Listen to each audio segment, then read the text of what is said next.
Hello and welcome to the Reviews Brothers.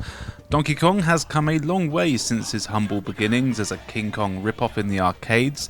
Now he's a real boy with his own personality and a ton of stories and games where he and his hairy palmed family are the heroes. Most notably, Donkey Kong is famous for the Donkey Kong Country series that started on the Super Nintendo. So in this video we're going to take a look at the games in that series to see how they hold up. Be warned, we are only looking at games with the country word in the title, so there'll be no Donkey Kong 64, Land, or any of the GameCube bongo games here. I'll save them for another video. Now, how about I shut the hell up, you press that subscribe button, and we take a look at some games.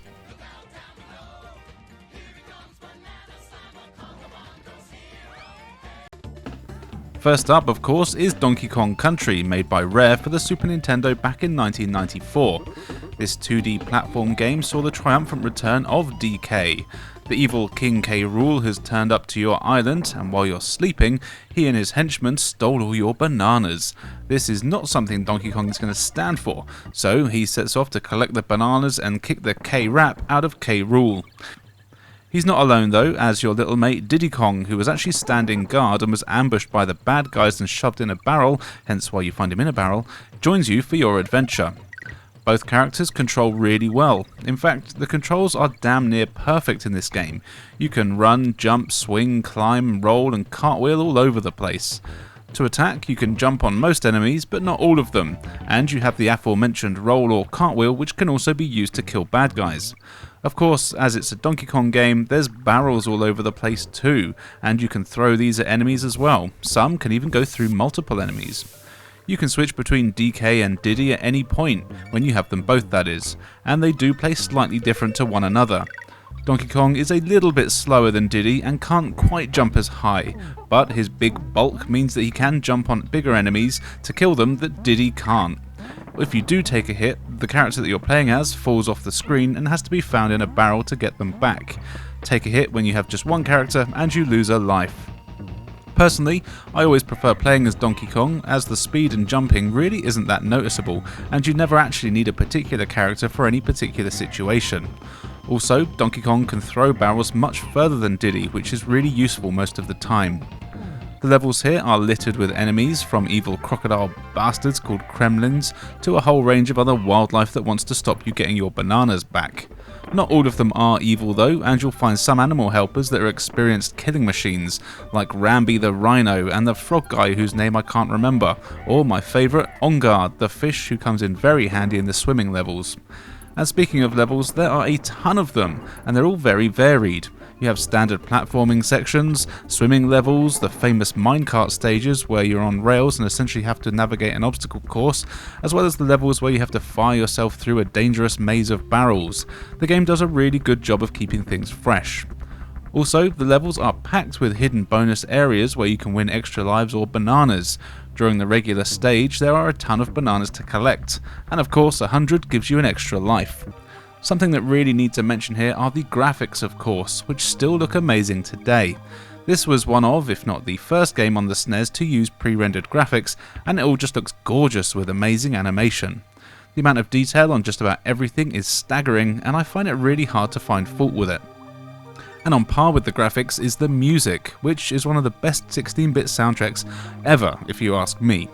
The underwater stage in particular is just awesome, and I'm not ashamed to admit that I've listened to this soundtrack outside of the game more than once. To top off this already awesome package, the fact that you can play it in two-player co-op, which I'm just realising now is something I've never actually done, I really should do that. The only real shame with the game is that all of the bosses are a bit of a letdown. They're all very easy, and the only one that really gave me a problem was K. Rool himself, but even he still only took me 3 or 4 tries to beat the first time. The others I actually did beat first time, and they even get repeated a few times throughout the game with just slightly different attack patterns and maybe a little bit faster. Now, I could bang on about this game a bit more, but we've got loads more to look at. All you really need to know is that this is an essential game if you own a SNES.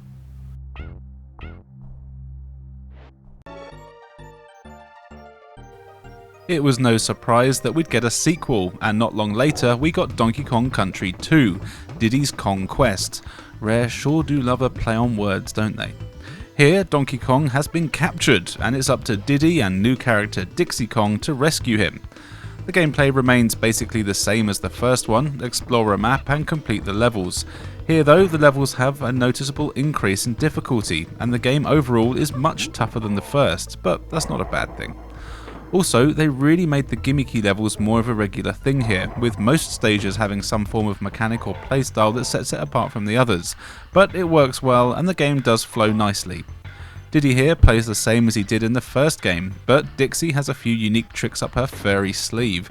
She runs and jumps the same as Diddy, but she has that long blonde hair that you can spin around to attack enemies. You can also use it like a helicopter to float down slowly or glide across large gaps. Dixie can also pick up barrels with her hair, letting her throw them further than Diddy and his wimpy noodle arms. Once again, the levels are packed with enemies, and most of them are new or have a new look compared to the first game at least. Also, as your two lighter characters here, there are more enemies that can't be defeated by jumping on their heads, which adds to the difficulty. Thankfully, the bosses have been made tougher here, with tougher patterns to figure out and often specific ways to beat them. The game is still packed with secrets, and here you have to find DK coins in the levels, which you can use to find more secrets by swapping them with Clubber, a Kremlin you'll meet early in the game. This adds to the replayability, and it's a good excuse to explore every level thoroughly. Graphically, the game is almost as good as the first one, but for me, there's something about it that just doesn't look quite as good. Some of the backgrounds are quite flat, and it seems that some areas have pixels that are the wrong colour. You know, like how you can tell something's been green screened and there's bits that were missed. Also, something that I really noticed in the levels when you're riding something or on a moving platform is that the second character has trouble keeping up and is constantly walking or floating in the air off the back of a platform, which just isn't something that happened in the first game, and it feels like the kind of thing you'd expect them to fix. It just looks a bit cheap and rushed. Another probably very nitpicky gripe are the end of level celebrations here. In the first game, DK and Diddy just do a little dance and cheer, but here Diddy gets a boombox and dances to that, and Dixie gets an electric guitar and plays a solo. For some reason, these really bug me, partly because the boombox and guitar just appear out of nowhere. They don't even fade in or out, and when the animation is done, they just disappear and the character runs off as if nothing's happened. It just seems very out of place in a game filled with awesome animation and detail. But don't get me wrong, this is still a really good game. Now, most people seem to say this is the best Donkey Kong Country game on the SNES, but for me, the first one is still way better than this one.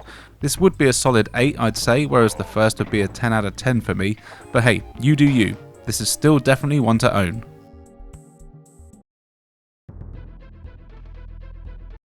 The final game in the Donkey Kong Country series on the SNES is Donkey Kong Country 3, Dixie's Double Trouble, released in 1996. Once again, this is another awesome looking platform game, but you won't find either Donkey Kong or Diddy Kong here, as they've both been captured by K. Rool this time. Dixie is of course back, and is joined by her baby cousin Kiddy Kong. He's just a baby in a blue baby grow. As with the other games, each character plays slightly differently, and Dixie is the same as she was in the previous game, but now you have Kiddy, who's the strong, slow one. This is by far the biggest and most challenging of the three SNES Donkey Kong Country games. You have nearly 50 levels to get through here, including entirely hidden world. The gimmick factor seems to have been upped here as well too. Like the second game, most of the levels revolve around some sort of gimmick or mechanic specific to that level, be it having to open doors with switches, avoid poisonous gas, or use an animal character to navigate the levels. That's actually something that's different here, is that rather than riding the animals, here you actually turn into them. This is fine though, and doesn't really have any impact on the gameplay. I did find that a lot of the levels where you play as an animal tend to be quite tedious though, especially the ones where you're an elephant, and they're scared of mice, so if you see one you immediately lose control and run the other way. This just isn't much fun. The game does have much more of an exploration element to it. You'll need to collect coins from the copious amounts of bonus stages to buy items from a shop to use throughout the game. This is a nice mechanic, but it does feel a little redundant in a game like this. For the most part though, this does help with finding hidden areas. There is a bit of a strange feel to this one though, and all the levels do feel quite disjointed. One minute you're on a lovely beach area, but then the very next stage on the same world is covered in snow and filled with snowmen. It all seems a bit thrown together. And that's something that I really felt all the time while I was playing this one. Everything just felt a bit thrown together. It's still not a bad game though. The graphics are excellent with some great animation and detail, though something that annoyed me quite a lot is the fact that your partner character never stops walking even when you do. They just stand on the spot walking in place, which seems again quite cheap and unfinished, especially as this didn't happen in either of the other two games. It is only a small complaint though, and it's a shame that the levels are a bit of a slog to play through a lot of the time, as the graphics, controls and music are all very good still, and the game keeps the humour of the series and Rare games in general were known for. While this is definitely my least favourite of the three games, it is still very playable and a solid title. Really, this is a trilogy and it's worth owning all three for the system, but for me, the first one will always be the best one by a long way.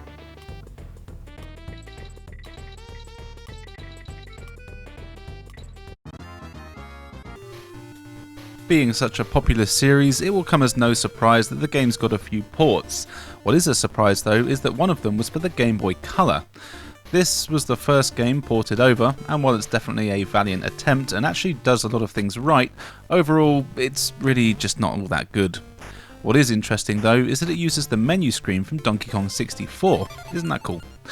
Obviously the graphics have taken a hit here, but surprisingly they're still very good for the system. Most of the levels, enemies and animations are still quite intact, which is impressive, but they have of course been slimmed down. The controls are also pretty solid, and you still have some of the same actions as the original game. It also runs very smoothly, and I can't remember seeing any slowdown while I was playing. However, the game does have some problems that make it hard to recommend. Firstly, the small screen area makes it very hard to see enemies coming or bottomless pits appearing, leading to lots of very unfair deaths, especially on the minecart stages. But the biggest issue is the poor hit detection, and it really is poor. There's times where you'll jump on top of an enemy to kill them, but somehow you'll take the damage. This makes the game really tough, and it meant a lot of the time that I would just ignore enemies, especially the flying ones like vultures, as they seem to be the worst offenders and damage you pretty much no matter what you do. Overall, I'd say this was a good try, and it really is impressive to see what they managed to get onto the Game Boy Color, but I really wouldn't recommend playing this version of the game.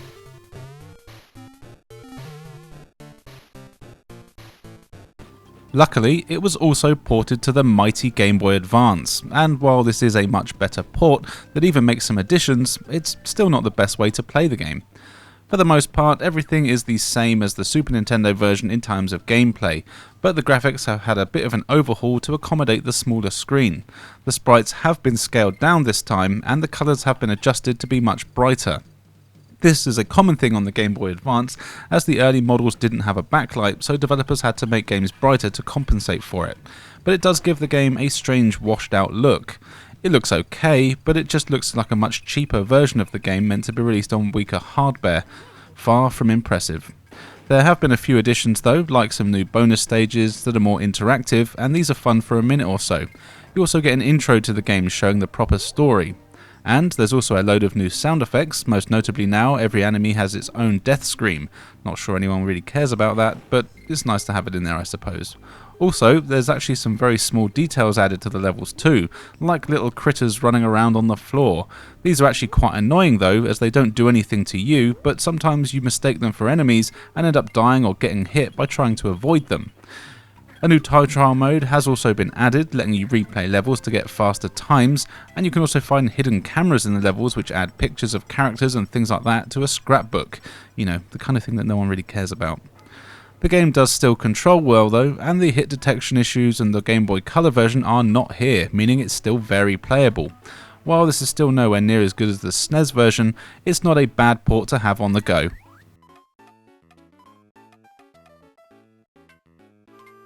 Yes, in fact, all three games were given the same treatment, and here is the port of Donkey Kong Country 2.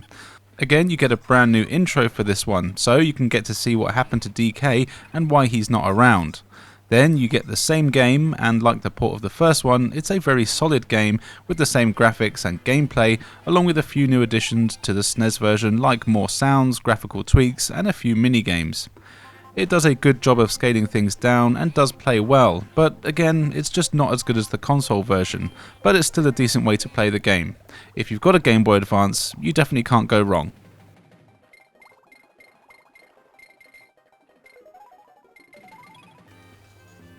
And here's the third game. Again, everything I've already said applies here. It still looks alright and plays well with solid controls. Interestingly, the maps have been redesigned, though that doesn't really change anything in terms of the game itself. It still runs super smooth and has the same additions of a new intro and some bonus stages, but that's about it. I did, however, find that aiming in barrels in this one was a lot harder than the other two, and I'd often get the timing quite wrong and fire in the wrong direction, which is not something I had a problem with in any of the other versions of the game, but maybe I was just having an off day. Again, this is a good port that isn't as enjoyable as the console version, but it's a good way to play it on the go if you really have to. But again, it's probably the least enjoyable of the three, so unless you want them all, stick to the other two. I think what would have been better here is if they'd released all three games on one cartridge, but then again, they wouldn't have made as much money doing that, I suppose.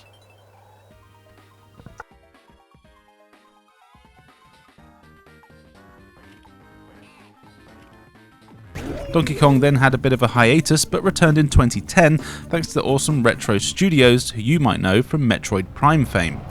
Donkey Kong Returns for the Wii and 3DS is a very fitting name, as it's very much a return to form for the series. It's a 2.5D platform game where you only have to worry about going from left to right. This time round there is no K. Rool in sight, which is a bit of a shame, but I get it. Instead you have the evil Tiki Tak tribe who have come to Donkey Kong's island and hypnotised all the animals and creatures to do their bidding, and of course they also steal your banana hoard too. The game starts with an awesome animated intro that really shows off some great style choices, and everything looks fantastic. Thankfully, this translates into the game itself, which is probably one of the best looking games on the Wii that I've seen. It's got an awesome cartoon style. The characters and levels all look fantastic, and there's always so much going on in the levels that it's just impressive to watch even if you're not playing. The gameplay is very similar to the previous games. You have to make it to the end of each level, collecting bananas and spelling Kong. Here though, you can also find hidden jigsaw pieces. Each level has a different number of them hiding somewhere throughout the level, though sadly collecting these and the Kong letters just unlocks artwork and boring stuff, so I never really bothered with them personally. If you're playing this in single player mode, you can still find barrels that Diddy's been trapped in, but strangely this time you don't actually play as Diddy directly. He just rides on Donkey Kong's back the whole time. He does have his jetpack though, which means that you can jump further when you have him. Also, this time round you get 2 hits per character before you die, so having Diddy with you essentially means you get 4 hits. Annoyingly, Diddy does go away no matter how you die. In the old games, if you died by falling down a hole, Diddy would still be with you, whereas he'll be gone here every time you die, no matter how you meet your eternal slumber. And you do die a lot here. It's actually a really tough game, so don't be fooled by its cute graphics and art style. You will die a lot. Enemies are tough, and the platforming sections are very tricky with a ton of moving or collapsing platforms all over the place. Luckily, there are an abundance of lives, and I rarely had less than 30 or so to get me through the levels. So the game really is an excellent one, but sadly there's just one thing that really lets it down more often than it should, and that's the controls. It's a Wii game, which means there's a lot of waggling. I played with the remote and nunchuck setup, and you move with the analog stick and you press A to jump. B and Z make you grab, which you can use for barrels and vines and things, and you do need to press the button to grab vines and other climbable objects, which is something I really wasn't keen on. I wish you could just hold on automatically, as there's no instances where you wouldn't really want to grab onto any of these things. Also, a lot of the time I forgot to do it, and I'd just fall to my death. And if you do shake the remote, you can do a roll move, which you do by shaking the Wii remote. This gives you a small speed boost and also can be used as an attack like in the previous games. However, if you're standing still and you shake the remote and nunchuck, you do a ground pound. You'll need to do this quite often throughout the game to smash things, stun enemies and interact with scenery to find hidden items. Naturally, as this is the same action as the roll, I would constantly find myself rolling when I wanted to pound the ground as I wasn't quite standing still, which would often lead me to fall down edges or into enemies or hazards. And there's another pretty pointless move, which is if you're crouching when you swing the remote, you blow a big puff of air. Again, this is used a lot in the game to reveal secrets, etc., but it's just a strange addition, and if you ask me, doesn't really add any value whatsoever. But these are only small complaints, and the game itself is still very playable. It's a visual treat and does a great job mixing up the gameplay without being too gimmicky. The music is fantastic too. The only issues are that it can be frustratingly difficult at times, with some bosses especially being a pain in the ass rather than a challenge. But I would still say that it is definitely worth playing. In fact, this is a must-have game for the Wii. It really is a fantastic return.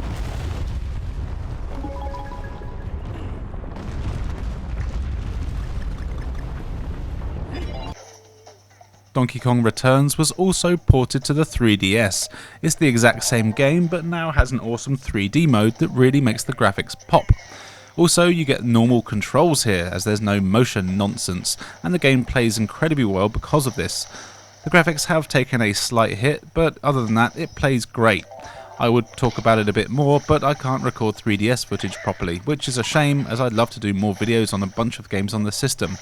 But anyway, if you do want some Donkey on the go, this is a great game and, yep, another must-have for the 3DS.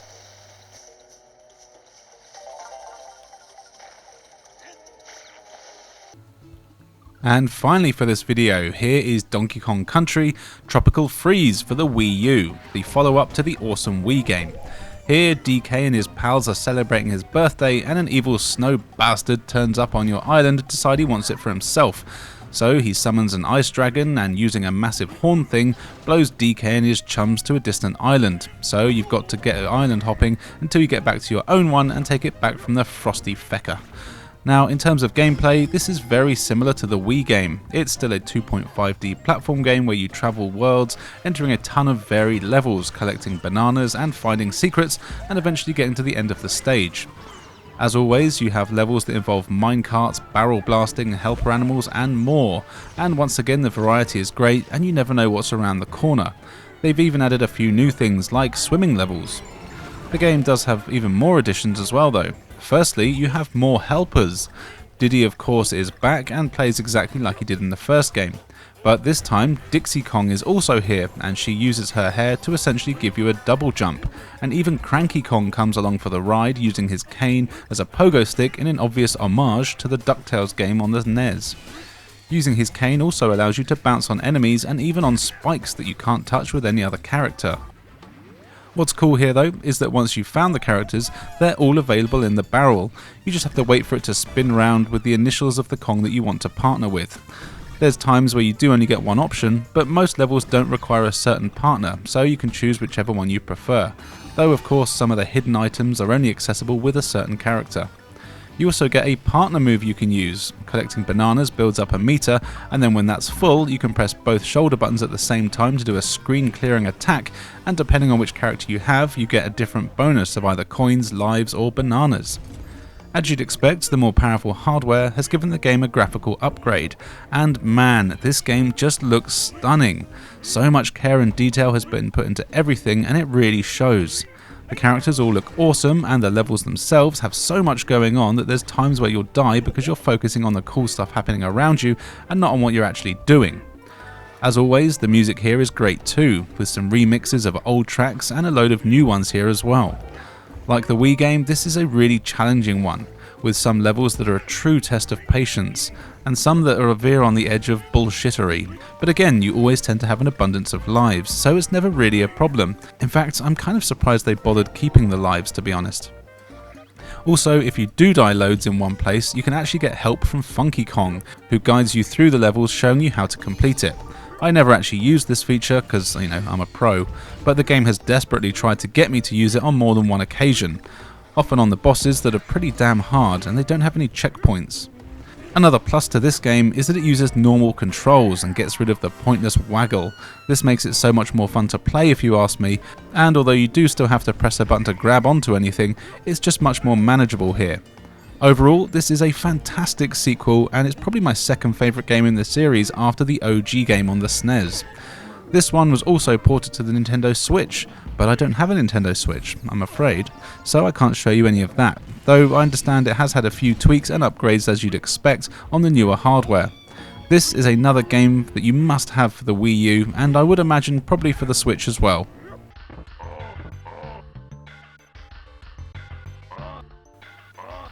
So there you go, every game in the Donkey Kong Country series. Yeah, I know DK64 is technically a part of it, but they didn't add country to the title, so I didn't include it. Deal with it. I would say that you can ignore the handheld versions really, but every other game is well worth owning. What's your favourite in the series? Be sure to let us know in the comments below. On screen now you can see where you can follow us, so why not do so? We've got loads of awesome content for everyone to enjoy. Now, all that's left for me to say is thank you for joining us, and we'll see you next time.